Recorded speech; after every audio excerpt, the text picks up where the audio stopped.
with House of Guns. We've got another exciting review for you today.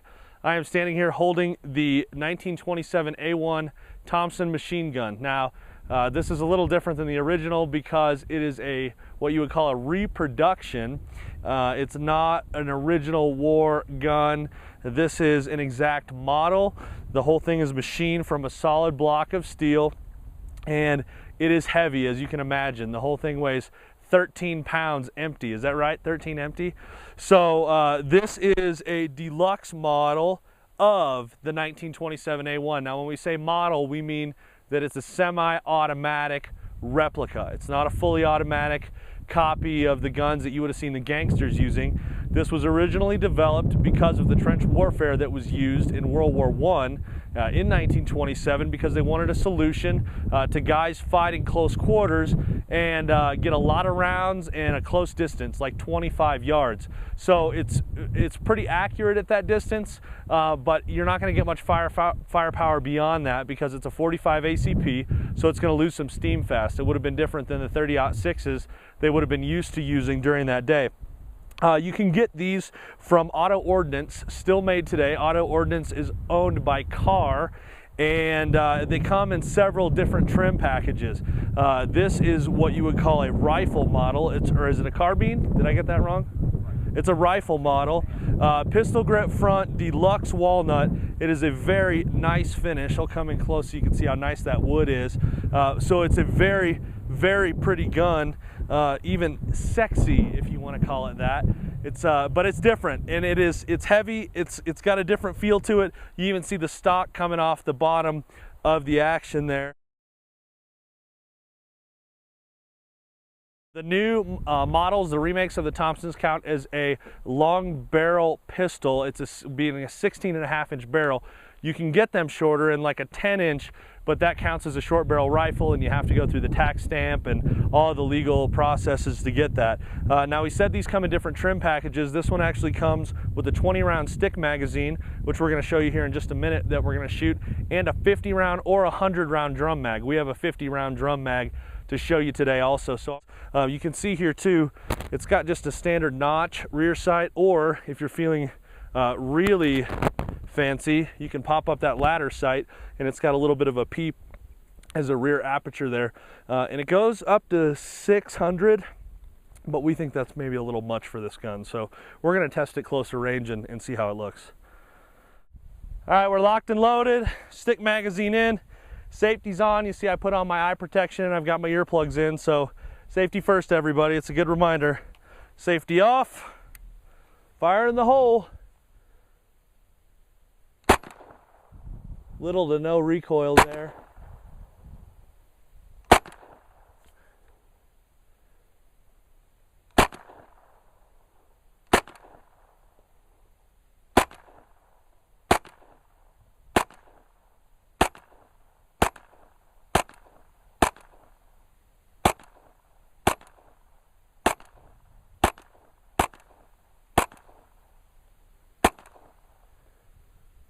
There it is. 20 rounds, no flaws. It feels a little interesting as you're holding it up. Because of the shape, it's wanting to slide down on you. That's probably why from a lot of the movies, the gangster stuff, pictures, you would have seen them firing like this. So don't worry, we'll put a 50-round mag in and we'll really have some fun here. All right, I need to clarify something I said earlier. I said a 20-round stick magazine and a 50-round drum magazine. I should have said 30-round stick magazine. It's a double stack, what one of the original 45 ACP double stacks would have looked like. And it inserts a little bit different than the magazines you'd see in modern firearms today, kind of different. It's got a little track that you follow here.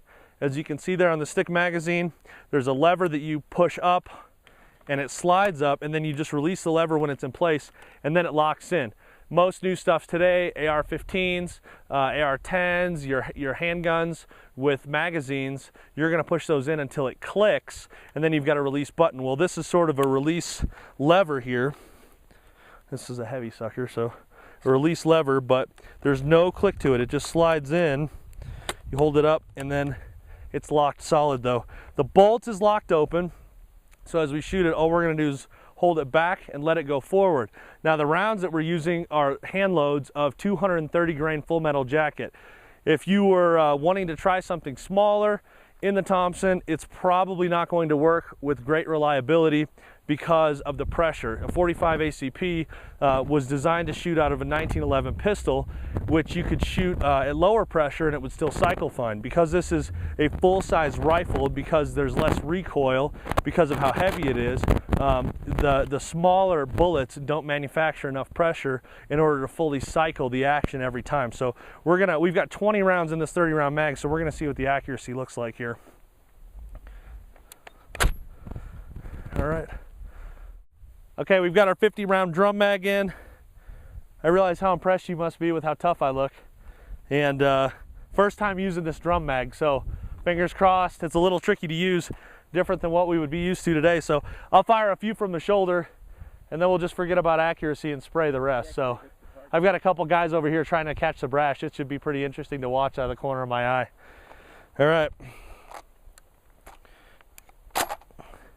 Looks like we're good. Live fire.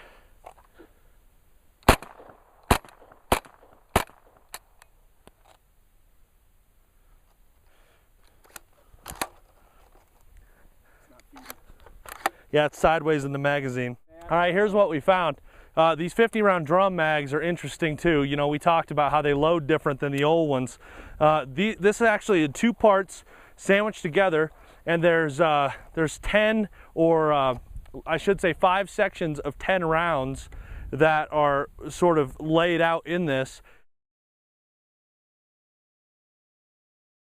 And as you shoot 10 at a time, it cycles, moves to the next one. So these take some time to break in. I don't feel like that's what the jam that you saw is a great representation of this gun itself. We were able to straighten the sideways round out, get it in, and we've got another one in the chamber. So we're gonna give it another go. These also, you can see the key here, this winds by hand. So it's not under tension to begin with. When you take it apart, you set the rounds in, place it back together, and then wind it 7 to 12 clicks to put that under tension so it will feed. So we're gonna kick the safety off, and we're gonna go again. There it is. Another dud. Sideways again. All right. Well, we'll take this apart, fix it one more time, and maybe go back to the stick mag and see if we could shoot 20 rounds real fast. All right, last go for the 50-round drum. We got it straightened out again. It hasn't been that difficult to straighten the round out, but it's just not wanting to feed exactly correct. So I'm just gonna go live and we'll shoot from the hip here. Safety's off, here we go.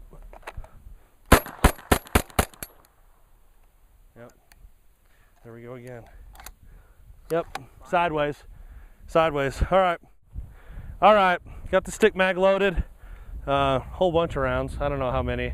Turns out that drum mag is not malfunctioning because of the gun. We tried pushing some rounds out, and 5 at a time, every 5th, it's turning sideways. So we'll have some investigating to do. We're rookies with it, first timer with this gun. It is cool, pulling the trigger fast is fun, so we're gonna see how it looks here.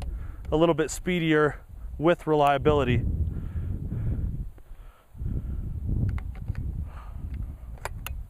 All right, we're locked in. We're hot. Safety's off.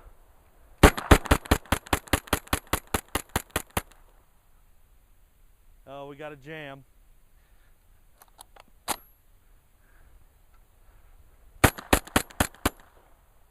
That's it. So 1 stovepipe on that one, failure to feed. It is fun to shoot fast. Makes you think though, wonder how good the reliability was on these things. Brand new. When guys went into the trenches with these, it makes it a little bit more real to think about reliability and how necessary it is. We're gonna go down and look and see if we even hit the target at all. We hit the target a few times with open sights. A whole bunch down here, got some on. Tried to fire relatively quick. We tore apart the railroad timbers here pretty well, which was sweet to watch the dirt and the wood flying everywhere when we were shooting fast. So all in all, a fun gun. you know, do you want to invest in this in your personal collection for the historical value of it?